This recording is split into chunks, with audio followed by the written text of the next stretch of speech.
Hello guys, welcome to my YouTube channel. It's me, Mera Floridiano.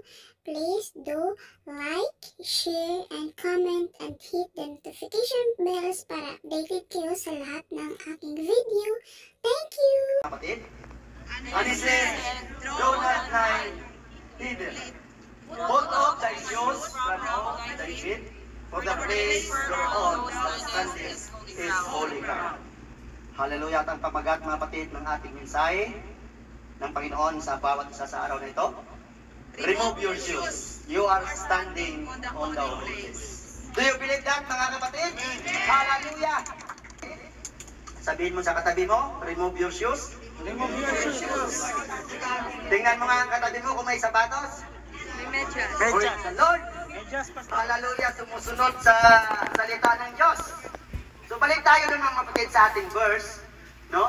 Hallelujah, ang sabi dito mga kapatid, no? Remove, ang sabi ng Panginoon sa kay Moises, nung tinawag sa mga kapatid, no? Remove your shoes. You are standing on the holy ground, ang sabi dito. Ngunit ano ba ito mga kapatid ang ibig sabihin sa buhay ng bawat isa sa atin, lalo na ngayon sa time natin mga kapatid na parang nabasa mo doon ang salita ng Panginoon sa kay Moises na parang wala lang. Ngunit may connection yun mga kapatid sa buhay natin bilang Kristiyano sa time na ito mga kapatid. Bago po tayo magpatuloy mga kapatid, hallelujah, pakisilent ng inyong mga cellphone o kaya i-off nyo na lang. Tatay Jack, ang cellphone mo na saan? Praise the Lord. Dapat lang doon sa labas, yun ang dapat kalalagyan doon. Kay Sister Helen, nasan Sister Helen? No? Ang inyong mga cellphone pa natin ang tumutunog sa oras ng gawain. Sa ngayon mga kapatid, itabi lang natin yung mga cellphone maliban sa gagamitin, no? At hindi mangungusap ang Panginoon sa mga cellphone nyo sa oras nito. Kundi dito mga kapatid, sa harapan, sa likuran ng pulpitong ito, ang salita ng Diyos na pinapangaral sa bawat isa sa atin sa oras nito. So mga kapatid, ang sabi dito mga kapatid kay Moises nung tinawag siya, kay Moises mga kapatid, nung tinawag siya ng ating Panginoon, no? Ang sabi niya, nung tinawag siya, huwag kang lumapit dito, Moises. Hubarin mo ang iyong sandalya sapagkat ang lupang kinatatayuan mo ay banal na lupa. Ang tanong ngayon mga kapatid, banal ba ang disyerto? Banal bang disyerto mga kapatid? So paano naging banal ang sinasabi doon ng ating Panginoon ng lupa na yon? Nagiging banal mga kapatid ang isang lugar o isang place mga kapatid kapag nandoon ang presensya ng Diyos. Kaya sa oras na ito, kung alam mo na nandito ang banal na presensya ng Diyos, halina sa loob ng iglesyang ito, tanggalin mo ang iyong sandalyas sapagkat tumatayo ka mga kapatid sa banal na lupa o sa banal na lugar. Amen? Hallelujah, ano bang connection yan sa buhay natin ng mga Kristiyano mga kapatid sa time na ito? Amen? Handa ba tayo mga kapatid? Magpatuloy sa pakikinig ng salita ng Diyos?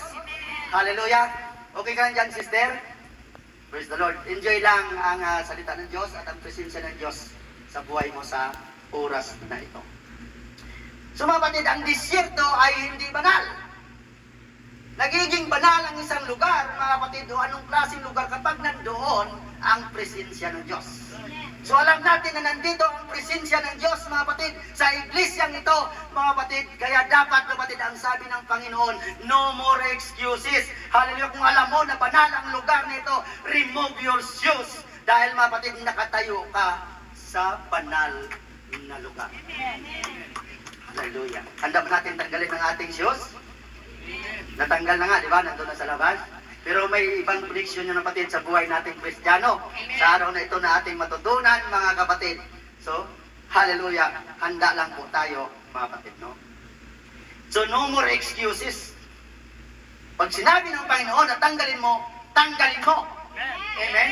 Huwag ka nang magano pa, marami pang rason. Di ba? Huwag ka nang mga tuwiran. Pag sinabi ng Diyos, either we like it or not, mga kapatid, yun ang masusunod, yun ang mangyayari. Kaya kung ayaw mo na masaktan, sumunod ka. Di ba? Kung ayaw natin na masaktan sa oras na ito, sumunod ka. Pag sinabi mga kapatid, na ang cellphone nyo, patayin nyo, patayin nyo. Patayin nyo. Amen? Hallelujah, mga leader pa naman kayo. Di ba? Praise the Lord. So kailangan, pag sinabing patay, patay. Amen? Baka mamaya ang katabi mo, patayin mo ha. Hindi ganon. Hallelujah. So mga kapatid, maging seryoso tayo sa pagsunod ng kalooban ng Diyos sa ating mga buhay. Hindi ito laro-laro, mga kapatid, ang ating pananampalataya, ang apostolikong pananampalataya, hindi ito laro-laro na kagaya ng ibang mananampalataya. Dito ang katotohanan ng tinuturo, ang katotohanan ng sinusunod, ang katotohanan ng siyang ginaganap natin sa ating mga buhay. Sino ba ang magbibenepisyo? Tayo din na sumusunod. Kaya kung ayaw mo na masaktan ka, sumunod ka. Amen? Hallelujah. Ano na tayo, di ba? Mag-8 years na tayo, so kailangan, di ba? Hallelujah. Kaya mga kapatid, sa ating mga bilang Kristiyano, after na, di ba, naganap natin ang gospel sa ating mga buhay, dapat, kaya nga mayroon tayong criteria and qualification, sabi kanila ng ating teacher, na ating pastor, di ba? Unang mga kapatid, you must be filled with the Holy Ghost. Dahil kung wala ang Holy Ghost, mga kapatid, ang mga sumusunod na sasabihin natin, hindi mo ito susundin, hindi mo ito gaganapin. Pati ang pagbigay mo ng tubig, Sister Charlie, kung wala sa iyong banal na espiritu, hindi ka mo gagawin yon. Di ba? Hallelujah. So mga kapatid, you must be filled with the Holy Ghost. You must be obedient to the Word of God. Amen?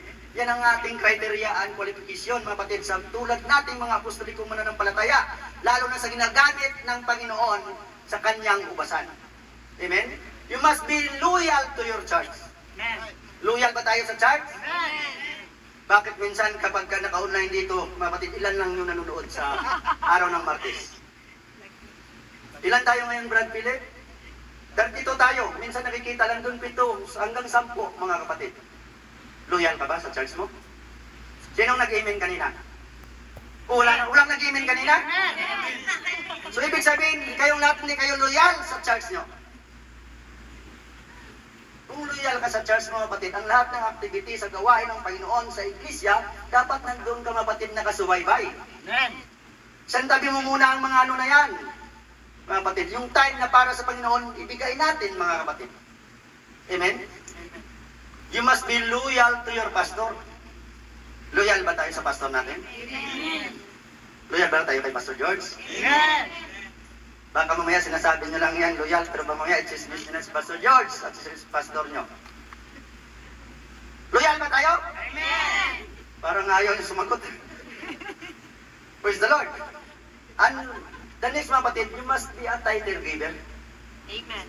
Hindi mo masusunod ang lahat ng mga ito kung wala muna ang Holy Spirit sa buhay mo. Wala kang pagsunod sa salita ng Diyos kung wala ang guidance ng banal na Espiritu na siyang nagbubukas ng ating spiritual na kaunawaan tungkol sa banal na salita na naipahayag sa ating mga buhay. Hindi ka magiging loyal, mga kapatid, sa pastor mo, sa church mo, kung walang guidance ng banal na Espiritu. Hindi ka maging loyal sa tithes and offering na binibigay mo sa gawain ng Panginoon kung wala ang guidance ng banal na Espiritu. Kasi minsan magbibigay ka lang, nag-expect ka agad ng ganti doon. Kasi sabi ng Panginoon na ibubuhos ang di ba? Pagpapala na ulang sapat na silid na kalalagyan.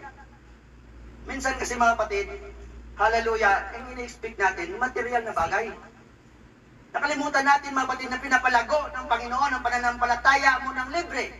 Tinuturuan tayo ng salita ng Diyos ng libre, mga kapatid. Ang utos lang ng Panginoon na may pagpapala ay hindi mo pa kayang ibigay. Mga kapatid, handa ba tayo sumunod? Amen. Praise the Lord. Tandaan niyo yan ang sinabi niyo. Hallelujah.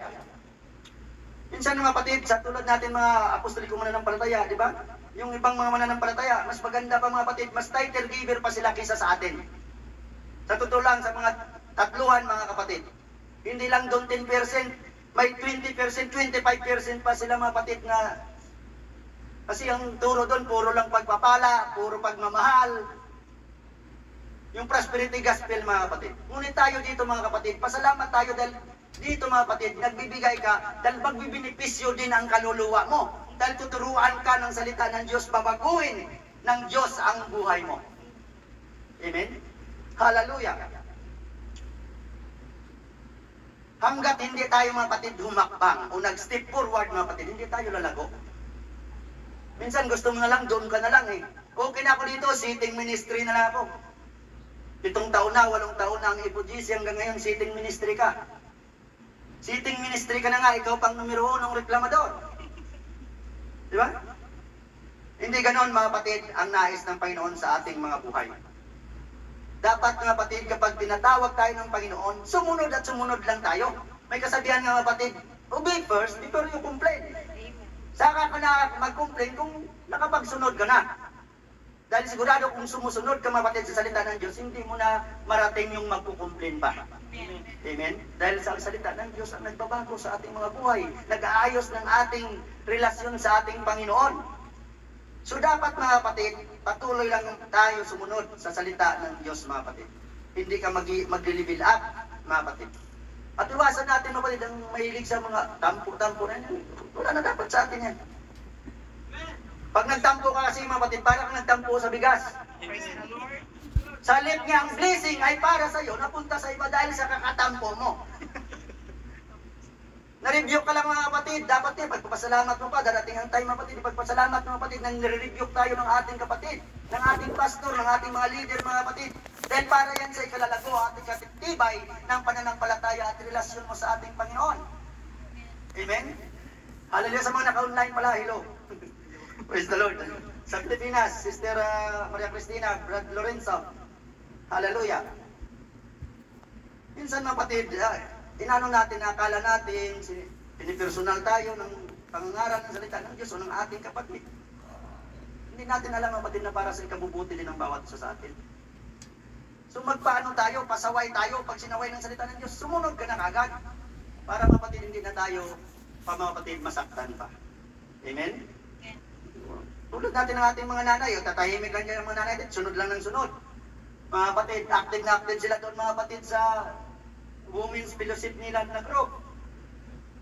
Doon napapansin ko ngayon kapatid, kumukunti ang mga boys. Kaya huwag kayong magtaka, darating time, sabi ko sa inyo, mga leaders nagtatayo dito. Mga kapatid. Hallelujah. So mga kapatid, dapat ang ganyan natin na naging lesson yan sa ating mga buhay. Kapag tayo sinasaway, nakaranas tayo mga pagsubok at problema, nire-review tayo ng ating mga kapatid o ng salita ng Diyos.